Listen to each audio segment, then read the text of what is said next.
In D2R, it is possible to determine the type of your Latent Sunder Charm without identifying it. And here is how to do it. Now, before I proceed, I want to mention that I don't think I'm the first person to discover it. However, I did not find anyone mention it on the Discord communities I'm in, so I decided to make the video mostly for them and hopefully for other viewers. I hope you guys enjoy it. So the way that you can determine your Sunder Charm is by using the Chronicle. Now, on the first look, it might not seem like much. However, if you just look at my Chronicle, you can see that I have found every single Sunder Charm except for the physical one. And this means that if I drop a Sunder Charm that is eligible for my Chronicle, I know it's going to be a physical one, the Bone Break. And when playing alone, it doesn't really change much, because you will just know a few times and that's it. It won't really change a lot. However,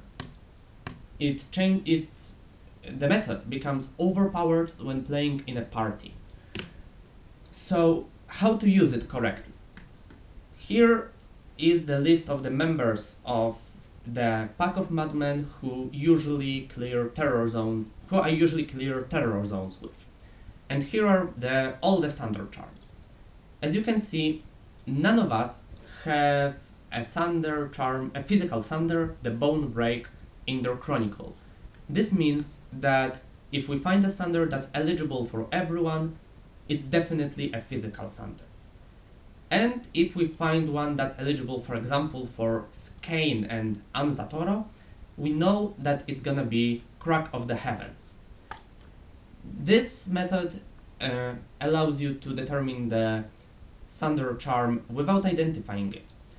And now, as you can see, we have several players.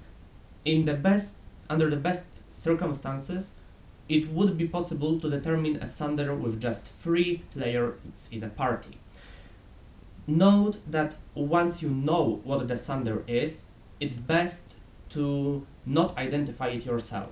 Either use another account or ask some friend that you trust to identify it for you, so that you won't get it into your Chronicle, and so that you can continue using this method and using the Chronicle to determine the Sunder type. And when is this useful? It's really similar to the torches. So Bone Break is worth the most for now. Crack of the Heavens is worth a lot, but not nearly as much.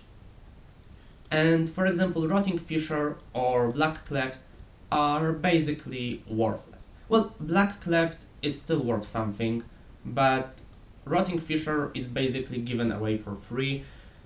And yeah, we found several of these and given away all of them because no one even wanted to trade for them.